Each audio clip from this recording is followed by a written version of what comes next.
Hi everyone, welcome back to my channel. इस video में हम सीखने वाले हैं inter relationships between the parameters. So we have already covered z parameters, y parameters, ABCD and h parameters. तो अभी इसके बाद आता है inter relationship. So first of all, why we need to learn this. अगर आपको किसी भी टू पोर्ट नेटवर्क के बहुत सारे पैरामीटर्स निकालने हैं तो आप उस टाइम क्या करोगे?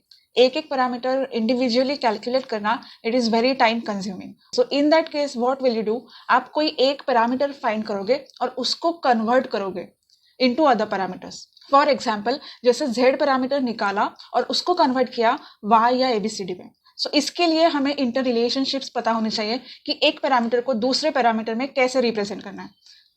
अभी इसके जो फॉर्मूला आते हैं निकल के, उसका मैं एक सैम्पल डेरिवेशन दिखाऊंगी। In the similar way you can derive for other parameters, नहीं तो आप डायरेक्टली वो फॉर्मूला याद रख के एग्जाम में सम सॉल्व कर सकते हो। But to understand the background I am taking one sample derivation. तो हमें इक्वेशन चाहिए to represent z parameters in terms of y parameters. Okay, to brush up मैंने ये इक्वेशंस लिखे हैं z पैरामीटर के और y पैरामीटर के। फॉर रिवीजन में थोड़ा फिर से बताती हूँ कि z पैरामीटर में v1 और v2 को रिप्रेजेंट करते हैं i1 और i2 के टर्म्स में, और y पैरामीटर्स में i1 और i2 को रिप्रेजेंट करते हैं v1 और v2 के टर्म्स में। ओके, हमने ये सब कुछ देखा हुआ है। अभी हमें क्रैमर्स रूल यूज करना है। क्रैमर्स रूल आपको याद होगा, हम कैसे निकालते थे x equal to d1 upon d, y equal to d2 upon d। Okay, तो ये जो v1 v2 है उसको आप x एंड y समझो। तो यहाँ पे जैसे हम x इक्वल टू d1 और ये नीचे d का मैट्रिक्स लिखते थे, उसके जगह भी यहाँ पे क्या आएगा, v1 आएगा। ओके, अभी हमें z को रिप्रेजेंट करना है y के टर्म्स में। ओके, तो हमें क्या करना पड़ेगा, हमें v1 का इक्वेशन निकालना पड़ेगा। अभी क्रैमर रूल में नीचे डिनोमिनेटर में क्या होता है, ये सारे कोएफिशिएंट्स। ओके, अभी आपको y पैरामीटर के इक्वेशंस देखने हैं, सारे coefficients y11, y12, y21, y22 ये नीचे डिनोमिनेटर में लिखना है। ये हो गया आपका d। फिर क्रैमर्स रूल क्या कहता है कि फर्स्ट वेरिएबल के लिए फर्स्ट कॉलम रिप्लेस होगा और ये जो सेकंड कॉलम है वो वैसे का वैसा ऊपर आ जाएगा। ओके, इक्वल टू साइन के उस साइड जो होता है वो हमें यहाँ पे लिखना होता है। अब इसको सिर्फ सिंप्लीफाई करना है। सो ये आ गया y22 into i1, then minus y12 into i2, फिर नीचे क्या आ गया y11 into y22 minus y12 into y21। अभी मैं इस पूरी टर्म को बोलूंगी डेल y, ऊपर का वैसे का वैसा ही रखा है। अभी इसको आप सेपरेट करोगे, सेपरेट टर्म्स में लिखोगे तो आपको दिखेगा कि v1 रिप्रेजेंट हो रहा है i1 और i2 के टर्म्स में। तो ये हो गए हमारे z11 और z12। ओके, अगर अभी मुझे y पैरामीटर किसी नेटवर्क के पता हो तो मैं z पैरामीटर्स आराम से निकाल सकती हूँ। अभी बाकी दो पैरामीटर्स निकालते हैं, z21 और z22। सेम वही स्टेप्स करने हैं हमें। अभी ये फर्स्ट कॉलम सेम रहेगा, जो नीचे था वो ही ऊपर आ जाएगा, और कॉलम 2 में हम लिखेंगे i1 और i2। अभी इसका मल्टीप्लिकेशन आएगा y11 i2 upon del y, और ये आएगा y21 i1 upon del y। Okay, तो आपको दिख रहा है कि v2 है i2 और i1 की टर्म्स में। तो अभी ध्यान से देखो कि ये i2 है और ये i1 है, तो ये हो गया z21 और ये हो गया z22। ओके, साइन के साथ लिखना है क्योंकि हम साइन के साथ कोएफिशिएंट को कंसीडर करते हैं, राइट। तो अभी आपको समझ में आ गया कि एक पैरामीटर पता हो तो दूसरा निकाला जा सकता है। तो अभी एक बेसिक एग्जांपल देखते हैं। Find z and y parameters from given equations. दो इक्वेशंस दिए हैं और z और y पैरामीटर्स दोनों निकालना है। अभी पहली चीज यहाँ पे ऑब्जर्व द इक्वेशंस। अगर i1 और i2 के फॉर्मेट में दिए हैं तो पहले y पैरामीटर्स निकाल लो। सिंपली ये यहाँ से एक्सट्रैक्ट कर लो y पैरामीटर्स और फिर उसको z पैरामीटर्स में कन्वर्ट करो। अगर v1 v2 दिया होता है यहाँ पे कुछ, तो आप पहले z पैरामीटर्स एक्सट्रैक्ट कर लेते और फिर y पैरामीटर्स में कन्वर्ट करते। तो i1 और i2 के इक्वेशंस दिए हैं तो आपको सिर्फ कोएफिशिएंट्स निकालने हैं। ये होगा y11, फिर माइनस 0.2 हो गया y12, ये हो गया y21 और ये हो गया y22। ओके, तो पहले हमें डेल y निकालना पड़ेगा। अभी हमने इक्वेशंस डिराइव किया, उसमें हमें डेल y चाहिए, राइट। तो डेल y क्या था, y11 y22 minus y12 y21। तो यहाँ से ये उठा के सिर्फ ये फॉर्मूला में सब्सटीट्यूट करो और आपको डेल y मिल जाएगा। अभी जो ऊपर फॉर्मूला देखे थे डेरिवेशन में, वही इक्वेशंस है ये। z11 is equal to y22 upon del y। तो डेल y आया था 0.46 और y22 है 1। तो ये कैलकुलेटर में आपको सिर्फ डालना है और आपका z11 आ जाएगा। ओके, तो सिर्फ आपको y पैरामीटर्स इसमें सब्सटीट्यूट करने हैं, डेल y सब्सटीट्यूट करना है और आपको z12 z21 z22 मिल जाएंगे। फिर ये मैट्रिक्स फॉर्मेट में नीचे लिख देना है। अभी हम टेबल देखते हैं। ये अगर ये टेबल आपने पहली बार देखा है लाइफ में तो कुछ नहीं समझ में आएगा।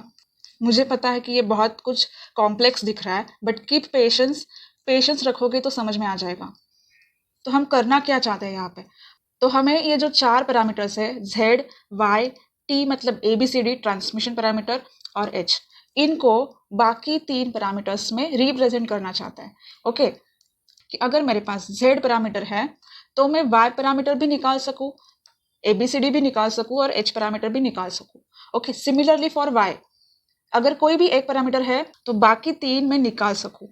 तो अभी ये जो इक्वेशंस है वो कहाँ से आए हैं, जो हमने एक सैम्पल डेरिवेशन देखा उसी मेथड से ये इक्वेशंस आ गए। ओके, अभी इसको याद कैसे रखना है, क्योंकि एग्जाम में तो कोई भी सम आएगा, कन्वर्ट Z इंटू ABCD या कन्वर्ट Z इंटू H, कुछ भी आ सकता है। फिर भी मैंने यहाँ पे इन्वर्स ट्रांसमिशन और इन्वर्स हाइब्रिड पैरामीटर इंक्लूड नहीं किया है, जो इंपॉर्टेंट पैरामीटर्स है उतने ही लिखे हैं। तो इसको याद कैसे रखना है उसका भी पैटर्न मैं बताती हूँ।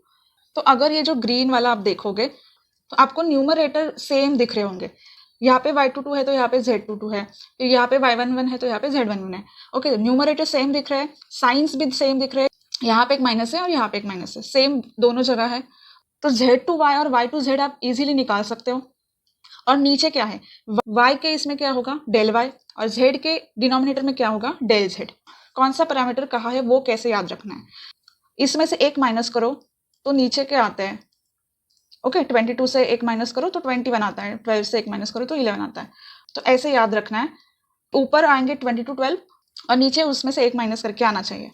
तो आपको एटलीस्ट Y2Z और Z2Y इतना याद रहेगा। अभी नेक्स्ट है ABCD। अभी ABCD पैरामीटर्स में Z के टाइम्स C आता है और Y के टाइम्स B आता है। अगर इसके न्यूमरेटर्स आप देखोगे, AD यहाँ पे स्वैप हो गए, DA बन गए। ओके, और ये डेल T और 1 है, यहाँ पे ये साइंस रिवर्स कर गए। फिर H पैरामीटर्स में आप देखोगे तो नीचे है H22 और H11, Z के टाइम है H22, Y के टाइम है H11। फिर यहाँ भी वही केस है, यहाँ पे डेल H और 1 यहाँ पे स्वैप हो गए, 1 और डेल H हो गए। फिर यहाँ पे जो साइन था H21 का वो ऊपर चला गया, माइनस H12 हो गया। ओके, अगर आप पूरा का पूरा याद कर पा रहे हो तो it is well and good, नहीं तो ऐसे पैटर्न्स बना के याद कर लो। अगर आपको ये वाली रो याद करनी है तो इसमें क्या कॉमन है कि इसके सारे डिनोमिनेटर्स में 2 1 है, Z21, Y21, H21। Okay, if you see this pink block, ये पिंक वाला अगर आप देखोगे तो कुछ सेम नजर आ रहा है। ABCD में A पहले आता है और Z पैरामीटर में भी Z11 पहले आता है, फिर डेल T डेल Z, यहाँ पे 1 यहाँ पे 1। ABCD में D लास्ट आता है तो यहाँ पे Z में क्या लास्ट आता है Z22, तो सेम हो गया। वैसे ही ये ब्लू वाला ब्लॉक देखो, ये वाला ब्लॉक, इसमें क्या है del H del Z, H12 Z12 same है। तो आपको एटलीस्ट ये जो ग्रीन वाला ब्लॉक है, पिंक वाला और ब्लू वाला, इतना याद रह सकता है। और T में सब जगह 2 1 होता है, इतना याद रह सकता है। अगर आप ये 2-3 बार अच्छे से देखोगे तो आपको ऑटोमेटिकली याद हो जाएगा। इसका PDF लिंक मैं डिस्क्रिप्शन में दे दूंगी। अभी एग्जाम में कैसे क्वेश्चंस आ सकते हैं, तो मोस्टली आपको एग्जाम में एक ऐसा नेटवर्क दिया जाएगा और 2 या 3 पैरामीटर्स पूछेंगे। तो ये क्वेश्चन जो था वो मैंने ABCD पैरामीटर के वीडियो में सॉल्व किया था। मैं वही क्वेश्चन अभी कन्वर्जन मेथड से सॉल्व करूंगी ताकि आपको डिफरेंस पता चले। Okay, Z parameters are the most easy parameters, सबको आता है Z पैरामीटर कैलकुलेट करना। तो हम Z पैरामीटर कैलकुलेट करेंगे और फिर उसको कन्वर्ट करेंगे ABCD में। Okay, now I won't be taking your much time to find out Z parameters. थोड़ा स्पीड से देखेंगे हम। ये क्या किया, मेश 1 में KVL लगाया, एक इक्वेशन मिला। ओके, इसका एक इक्वेशन मिला। फिर मेश 2 में KVL लगाया, एक इक्वेशन मिला। Z पैरामीटर में क्या चाहिए, I1 और I2 चाहिए, I3 नहीं चाहिए। तो I3 का इक्वेशन निकालो, मेश 3 में KVL लगाओ, I3 का इक्वेशन मिल जाएगा। अभी क्या करना है, रिप्लेस करना है, ये I3 को हटाना है। ओके, तो ये I3 यहाँ पे सब्सटीट्यूट कर दो। तो ये I3 मैंने पूरा का पूरा यहाँ पे लिख लिया, सिंप्लीफाई किया, फिर ये V1 का इक्वेशन मिल गया। अभी इस V1 के इक्वेशन में सिर्फ I1 I2 है, उसमें से Z पैरामीटर्स निकाल लो। ओके, Z11 Z12 मिल गए। सिमिलरली V2 के इक्वेशन में ये I3 रख दो, सिंप्लीफाई कर दो, फिर ये V2 का इक्वेशन आ जाएगा इन terms of I1 and I2, उसमें से Z21 और Z22 मिल जाएंगे। ओके, सो Z पैरामीटर्स हमने क्विकली निकाल लिए। अभी हमें ABCD पैरामीटर्स चाहिए, तो हमारे पास इक्वेशंस है, ये इंटर रिलेशनशिप के टेबल से आया हुआ है। ओके, तो पहले मैंने क्या किया, डेल Z निकाला, क्योंकि हमें यहाँ पे डेल Z चाहिए। तो डेल Z क्या होता है, Z11 into Z22 minus Z12 into Z21। तो ये सब्सटीट्यूट करना है, ये Z पैरामीटर्स हमने ये निकाल लिए हैं यहाँ पे ऊपर, सिर्फ कैलकुलेट करना है और आपको ये डेल Z मिल जाएगा। ओके, डेल Z यहाँ पे क्या आया है 2। अभी ये सिर्फ ABCD पैरामीटर्स कैलकुलेट करने हैं, Z11 Z21 जो भी है उस इक्वेशन में वो सब्सटीट्यूट करना है और आपको ABCD पैरामीटर्स मिल जाएंगे। सिंपल कैलकुलेशन है। तो अगर आप क्रॉस चेक करोगे तो जो हमने स्टैंडर्ड मेथड से आंसर निकाला था वही आंसर आया है, सेम आंसर आया है। सो इट्स अपॉन यू कि which method is convenient for you. So that's all for this video. So I hope आपको दोनों मेथड्स अभी क्लियर है, इंटर रिलेशनशिप्स क्लियर है। अगर आपको ये पूरा समझ में आया है तो इस वीडियो को लाइक करना है, ये पूरी प्लेलिस्ट अपने फ्रेंड्स के साथ शेयर करनी है और मेरे चैनल को सब्सक्राइब करना है।